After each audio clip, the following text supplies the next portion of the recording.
del curso de Catecismo.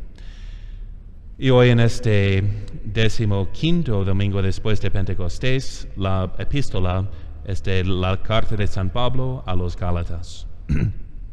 Hermanos, si vivimos del Espíritu, dejémonos también guiar por el Espíritu. No seamos ávidos de vanagloria, hostigándonos y envidiándonos mutuamente. Hermanos, si alguno, como hombre que es, incurriere en algún delito, vosotros que sois espirituales, amonestarle con espíritu de mansedumbre, y consideraos a vosotros mismos, para que no seáis también tentados. Sobrellevaos mutuamente, y así cumpliréis la ley de Cristo. Porque si alguno cree ser algo, no siendo nada, él mismo se engaña. Mas pruebe cada cual su obra, y así tendrá gloria solo en sí mismo, y no en otro. Porque cada cual llevará su propia carga, y el que es enseñado en la palabra de Dios, asiste con todos sus bienes al que le enseña. No os engañéis, Dios no puede ser burlado, porque lo que el hombre sembrare, eso también cosechará. Y así el que siembra en su carne, de la carne cosechará corrupción, mas el que siembra en el Espíritu, del Espíritu cosechará la vida eterna. No nos cansemos pues de hacer bien, porque a su tiempo recogeremos el fruto, si no desfallecemos. Y así mientras tenemos tiempo, hagamos bien a todos, y mayormente a aquellos que por la fe son de nuestra misma familia. Y nos ponemos de pie para el Santo Evangelio según San Lucas. En aquel tiempo iba Jesús a una ciudad llamada Naín, e iban con él sus discípulos y una gran muchedumbre.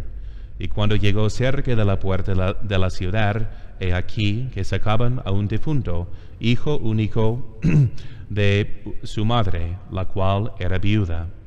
E iba con ella gran acompañamiento de gente de la ciudad. Luego que la vio el Señor, movido de compasión por ella, le dijo: no llores. Y acercóse y tocó el féretro. Y los que lo llevaban se detuvieron. Dijo entonces: mancebo, a ti te digo, levántate. Y se sentó el que había estado muerto y comenzó a hablar, y le entregó a su madre. Con esto sobrecogióles a todos gran miedo, y glorificaban a Dios diciendo: un gran profeta ha surgido entre nosotros, y Dios ha visitado a su pueblo. En el nombre del Padre, y del Hijo, y del Espíritu Santo. Amén. Ave María Purísima.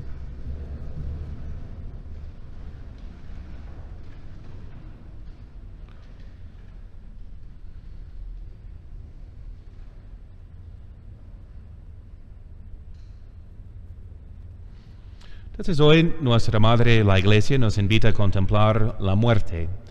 Vemos una escena muy triste, porque no solamente es una mujer que ya había perdido a su esposo, siendo viuda, sino también a su hijo único. Entonces dicen las mamás que es de las cosas más innaturales, ¿no? Para una mamá de tener en sus brazos muerto el niño a quien había dado a luz.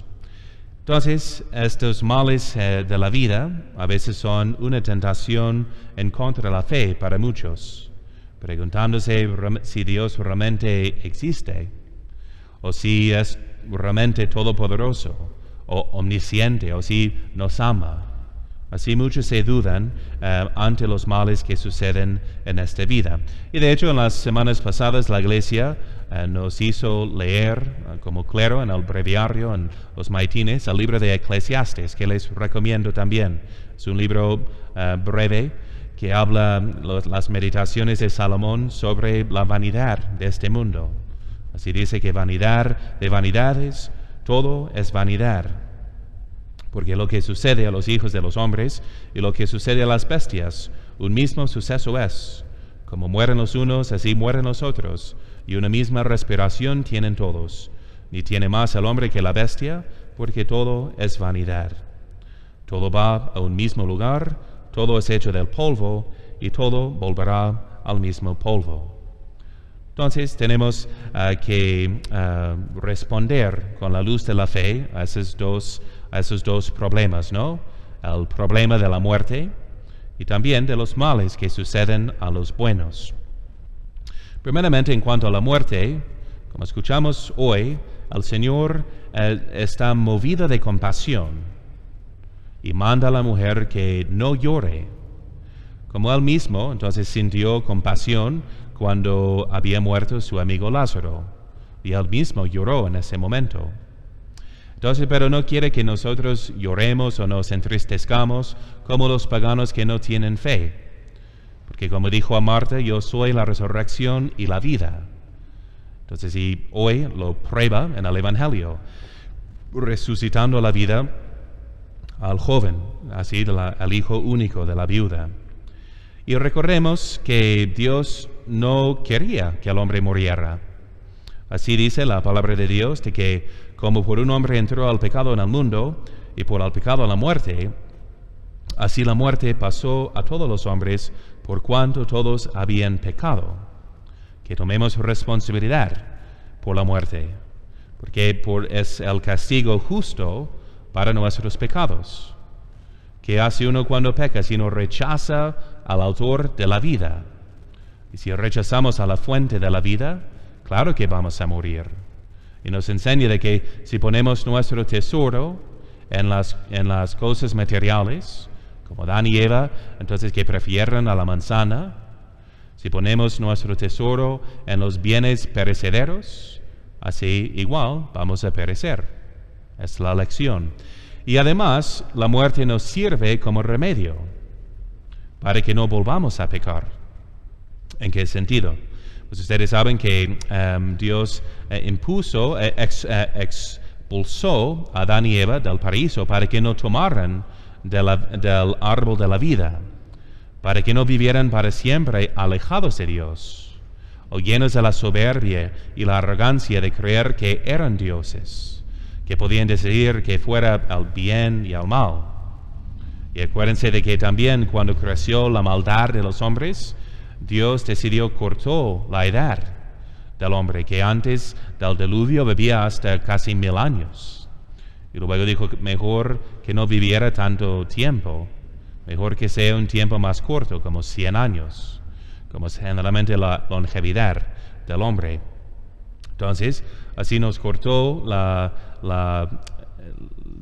digamos, el tiempo de la vida, para que no nos olvidáramos de que somos criaturas.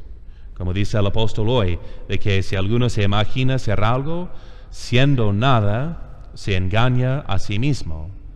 Para que no sigamos engañados y burlándonos de Dios, entonces recordemos por la muerte que somos criaturas. Y así pues la muerte humilla a todos, hace a los más poderosos hacerse como niños antes de morir, normalmente incapaces de las funciones más básicas de su cuerpo. O vemos, por ejemplo, los ateos, ¿verdad?, que empiezan a creer en Dios, como Stalin, que aunque profesaba ser ateo, es el líder comunista tan malvado, responsable de la ruina de su patria y de millones y millones y millones de muertos. Entonces, de muertes, él murió amenazándole a Dios con su puño. Claro que creía en Dios, a quien no podía vencer, y tampoco escapar de la muerte, que tanto le humilló. Entonces, por eso la Biblia nos dice, acuérdate en todas tus acciones, acuérdate de tu fin y no pecarás jamás. Si siempre andamos conscientes de que vamos a morir, vamos al juicio, y luego sigue la eternidad, o en el cielo o en el infierno. Y así es la primera solución a la muerte. El Señor nos dice en el Apocalipsis, no temas, yo soy el primero y el último, el viviente, que fui muerto, y yo revivo por los siglos de los siglos, y tengo las llaves de la muerte y del infierno. Y para los que observan sus mandamientos, promete un lugar donde Dios estará con ellos, y enjuagará las lágrimas de sus ojos, y la muerte no existirá más. Ni habrá duelo, ni gritos, ni trabajo, porque todo esto es ya pasado. He aquí que hago nuevas todas las cosas. Al que tenga sed, le daré gratis del agua de la fuente de la vida. Y así, entonces, nos promete pues, la vida eterna, donde no habrá la muerte.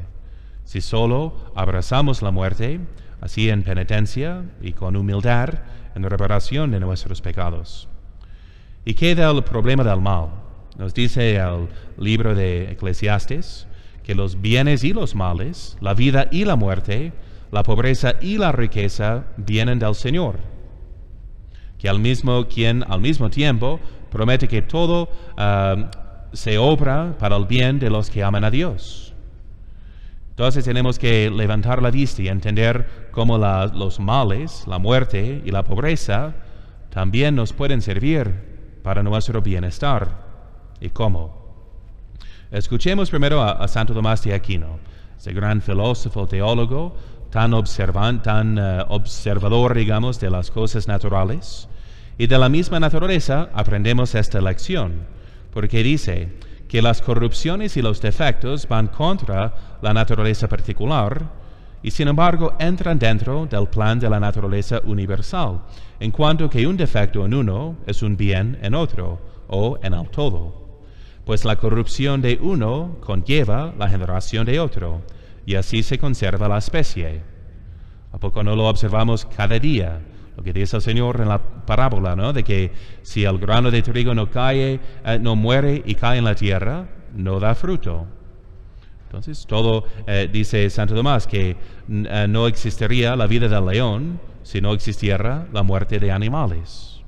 Así vemos esa dependencia de las criaturas muriendo para que las demás vivan.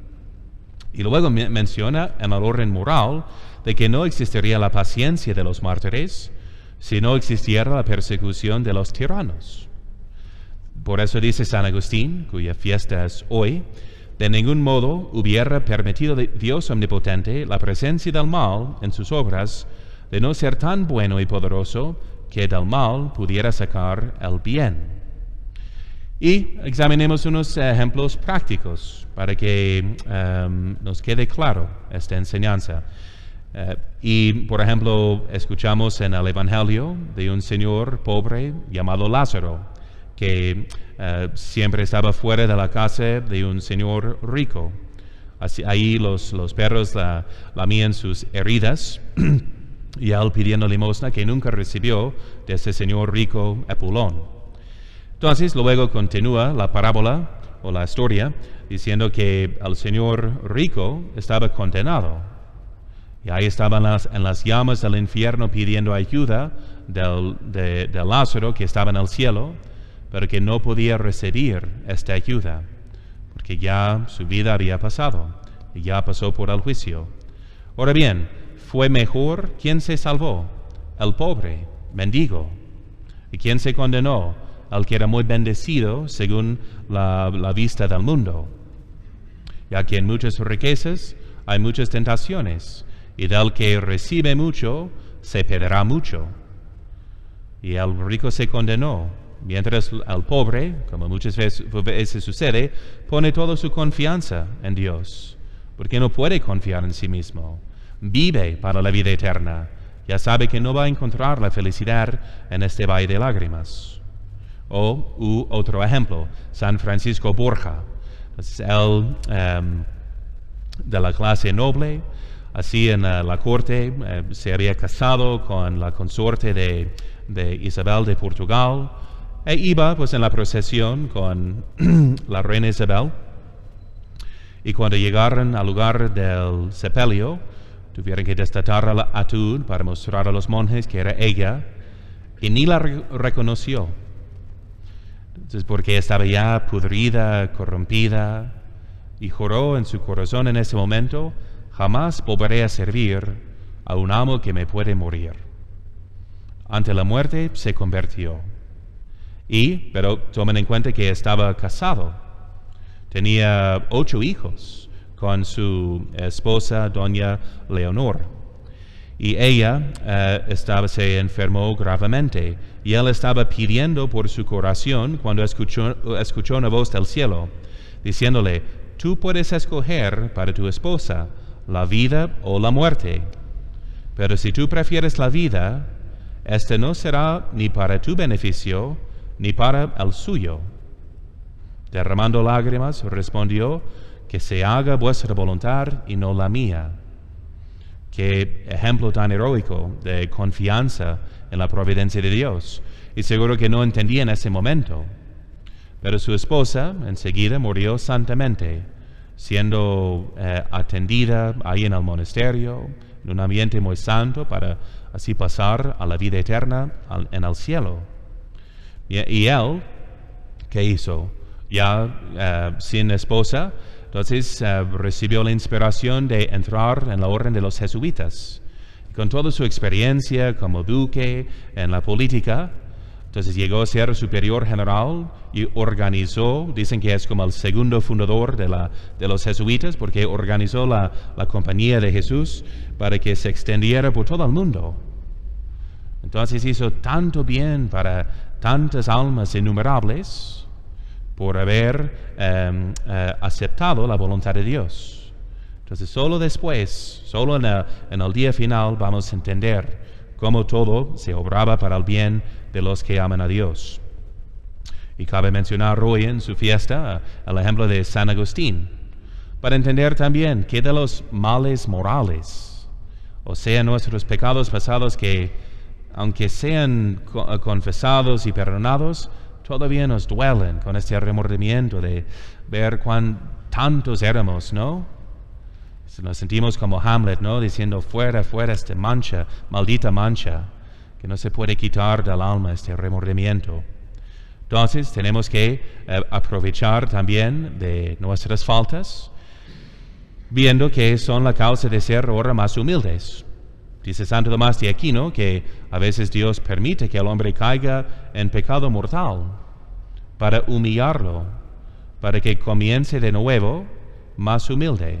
Porque si el cimiento no está bien puesto, mejor quitarlo de una vez y empezar de nuevo. Entonces, puede ser por ya tocar al fondo que uno se convierta de verdad y empiece una vida santa, ¿no? Con más convicción y entrega. Igual como San Agustín, que duró hasta después de 30 años para convertirse, así dejándose llevar por la lujuria, por el esoterismo, y por fin se convierte. Y su testimonio de vida ha servido para convertir a miles y miles y miles y miles de almas a través de la historia, así en su libro de las confesiones. Así Dios permitió ese mal para sacar un bien mayor. Y así vemos que la solución es que no entendemos realmente en qué consista nuestro bien. Pero recuérdense de que al que tiene a Dios, nada le falta. Dios es la bondad infinita. El cielo es el conjunto de todos los bienes. De modo que sea una vida de 5 años, 10 años, 50 años, 100 años, ante la eternidad es un cerrar y abrir de los ojos.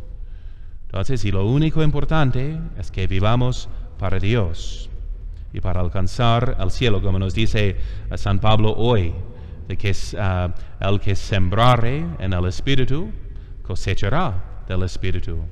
Bienes que nunca tendrán fin, que están por encima de la muerte. Entonces, por eso tenemos ahí la solución y debemos llevar la misma actitud que tenía San Francisco de Asís cuando le avisaron de que iba a morir dentro de un mes. Él exclamó, bienvenida mi hermana muerte.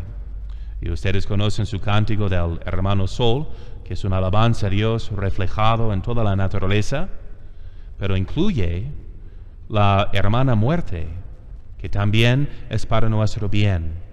Y termina entonces, añadió en ese momento un versículo a su cántico, diciendo,